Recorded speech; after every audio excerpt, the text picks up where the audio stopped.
Okay, we are live. I didn't get the notice that we were up there. So hello, and thank you for joining us on CEP Live. I'm Jamie, and with me is Michelle and Beth from CEP. We're broadcasting live our CEP Vote series. This is our way of sharing the great work that CEP staff is doing and how it relates to voting and civic engagement. We're going to be doing these every Friday at noon until the election, and then one Friday after the election. We'll be featuring a CEP staff member on each one of those. Today, we're featuring Beth Pauley. If you have any questions during this feature, feel free to drop them in the comment section and we'll get to them as soon as we can. So I'm going to go ahead and turn it over to Beth to talk a little bit about the work she's doing at CEP.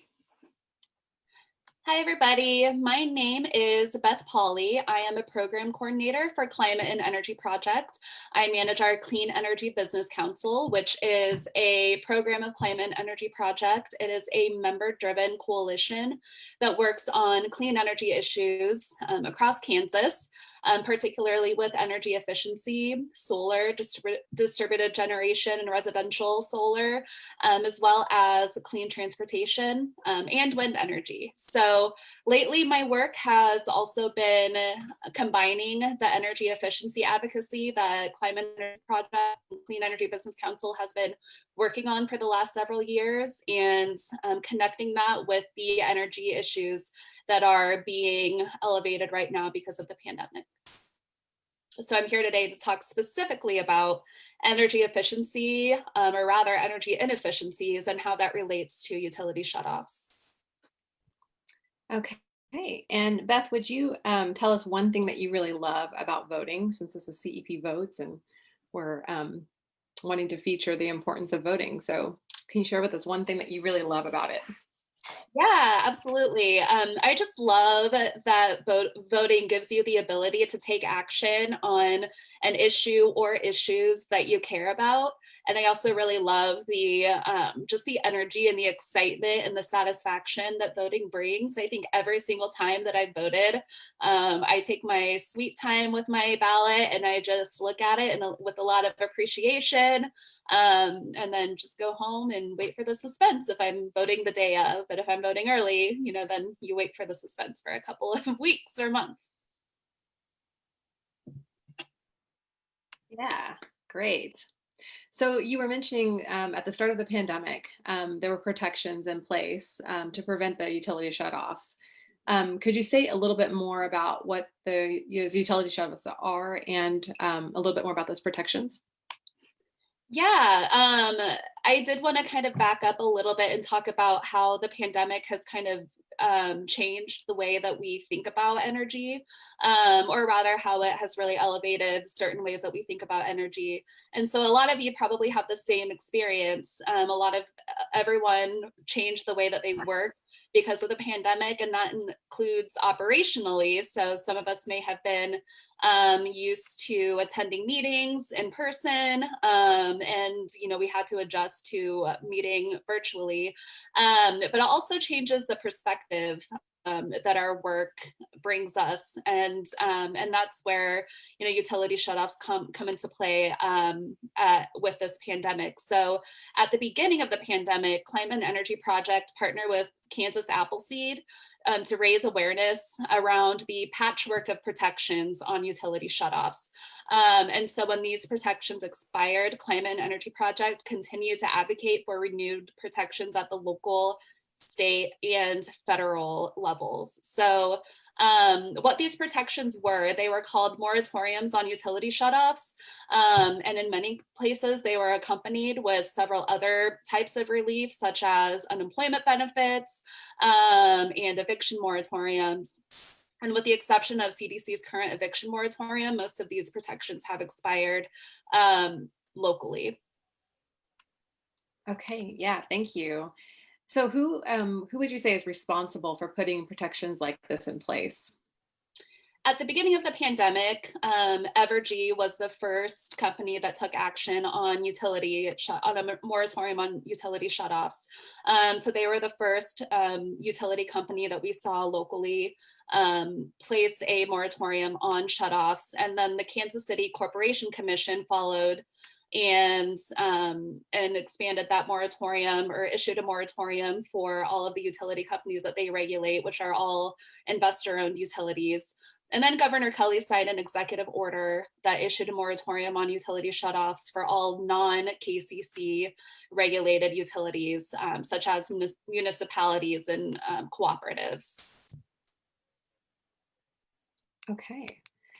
So how does this project, or how does this issue relate to, how does it relate to why you vote? Or if you could talk a little bit about how this issue affects, or how does voting affect the issue that you're working on, this issue that you're working on? Sorry, framing my question poorly there. Yeah, no problem.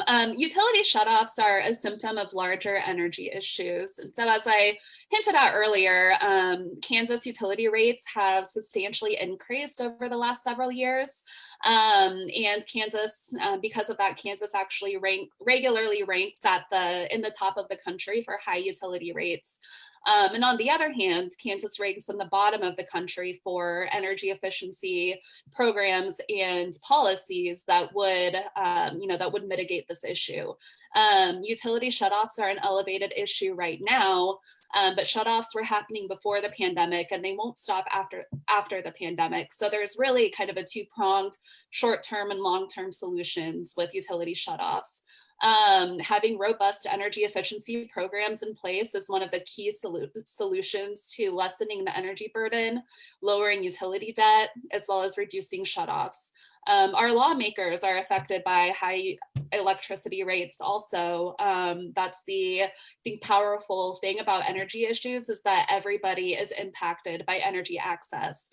So our lawmakers are affected by high utility rates, and they also have the power to vote on policies that advance energy efficiency, distributed generation that would ultimately lower utility debt. Energy efficiency also offers a significant climate and economic benefits as well. Yeah, so if someone that's listening today wanted to pose a question to one of their candidates about this issue, and to kind of maybe get a better feel for how they stand on, or where they stand on this issue, or even to educate them on it, could you maybe give us a sense of a few questions or something that they could ask to find that information out for themselves as a voter? Yeah, I think that one way is saying that you're worried about all of your neighbors. This pandemic is not over, and it has fortunately, as we've read in the last couple of days, it's going to be going on for quite some time. More people are slipping into poverty. And I think simply telling your lawmakers that you're really worried about the economic impact this is going to have on Kansans, and how a lot of Kansans are in danger of having their lights shut off, is a way to resonate with lawmakers. But also, I think that we can look at the broader picture and reference our state line rival, Missouri, and say that Missouri offers energy efficiency programs, as well as favorable net metering policies for solar generation. And asking if they support policies that would grow the energy efficiency economy and the clean energy economy, and bring more energy savings and self-generation to Kansas. That's great.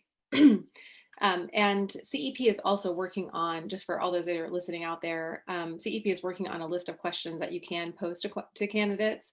And the questions that Beth just addressed and more will be on the CEP, the Climate Energy Voters Take Action website, or actually it's on Climate Energy Project's website. And if you click on the tab for Climate Energy Voters Take Action, you can get that list of questions.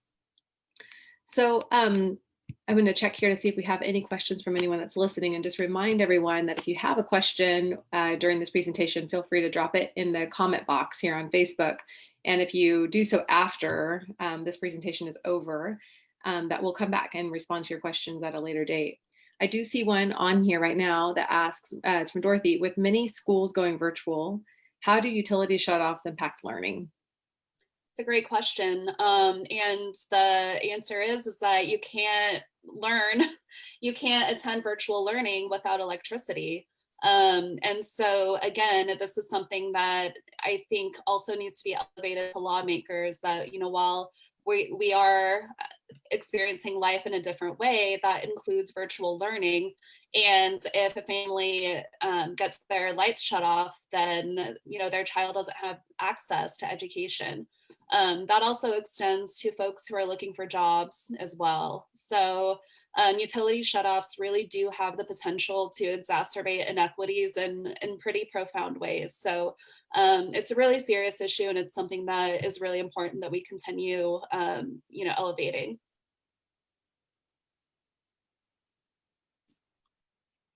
Okay. So Beth, what is one piece of voting advice that you would give to people voting in Kansas? I would say it's pretty simple to research your ballot in advance. I have, especially since it's a presidential election and there are other races going on, a lot of people have that, that track in their mind, which is obviously important to engage on. But we also want to make sure that we are really educated on the very specific ballot issues on your ballot. And if you go to ksballot.org, you will be able to research your ballot in detail. And so when you enter your address that you're registered to vote at, the Kansas ballot will give you information about who is on your ballot, as well as the links to website or social media pages if they have one. And then you can print off this email as a guide to take with yourself as well. And then another great resource on Kansas Ballot is that you can make a plan to vote by pressing Find Out How to Vote at the top right corner of the page. This will ask you how you're planning to vote, whether early, in person, by mail, or on election day. You can pick a date and a time, and you'll be given the 3 closest polling locations near you. Lastly, you can be sent a text or email reminder after you've finished making your plan. This is a really great resource, and we hope that you will share this with your friends and your family. Yeah, and this is also a tool that we've been using as for the climate energy voter ambassadors. Ambassadors are people who tend to vote positively on climate energy issues, and they are concerned about climate change or want to see more renewable energy in Kansas. And you can also become a climate energy voter ambassador yourself by going to our website. And Michelle, if you could drop that link in the chat to our website so folks can find out about how to become one. And this tool, the KS ballot that Beth was just talking about, is a really great way to help somebody quickly find their early voting location, because all you need is an address. So if you're talking to somebody about voting early, you can put that in there. So the registration date for voting is behind us. And so now we're really moving into wanting to encourage people to vote early and helping people find those resources such as ksballot.org. So let's check back to see if there are any more questions right now. Let's see, okay, I'm not seeing any more right now. Michelle, is there anything you wanted to add about KS Ballot that maybe we didn't cover? Just recommending it to your friends and your family to make sure that they know where they can go vote and that they can get a reminder to make sure that they turn in their mail-in ballot. That's really important, that once you get it, you fill it out as soon as possible and you check the website to see where you can turn it in, or you can mail it back in. Yeah, and another piece of advice that I would give to everyone, especially those of you who have applied for an advanced ballot, if you're like me, I did apply for one, and the first day to vote early in Douglas County, where I live, was a couple of days ago. And believe me, I was kind of anxious that day, like, oh, I could just go and vote now in person. But no, I need to wait for my advanced ballot to get here to my house. So I encourage you to do the same. Just wait until your ballot arrives at your place, so that you can fill it out, and you can then take that and drop it off at an early voting location and find your early voting location on ksballot.org, or you can fill it out and mail it in as well. So at this point, we want to encourage people who have not applied for an advanced ballot to either do so or go ahead and vote early, find your voting location so that you can do it before November 3rd. Okay, any other last pieces of advice, Michelle, that you would like to give, or Beth? Anything else come up? I think we got it. We covered the bases, I think. Great. Beth, where could people find out more about utility shutoffs or about the work that you're doing? I think on our Facebook page, our Facebook and Twitter pages regularly share the work that we're doing, including all of the events, virtual events, and resources on, what exactly we're doing to address these. So I would just continue following Climate and Energy Project on social media, so that you can stay in touch with the work that we're working on. Also sign up for our emails, because we send out regular emails about environmental justice and climate justice as well. Yeah. And Michelle, if you have that link for the form where people can fill out and be added to our mailing list, that would be great. And if you don't know it, that's okay. I can add it later. I also want to remind everyone that this is a new series that we're kicking off today. Beth is our first CEP staff member to be featured here on CEP Votes. Our next one is going to be next Friday, October 23rd, at the same time, noon on Friday. And we're going to feature Dorothy, Executive Director of CEP. She's going to be talking about wind outreach in Kansas. So anticipate that for next week. And in the meantime, we hope that you will either sign up for or apply for an advanced ballot, or find your early voting location on ksballot.org and get your vote in early before November 3rd. And of course, we would love to have you sign up as an ambassador, a climate energy voter ambassador.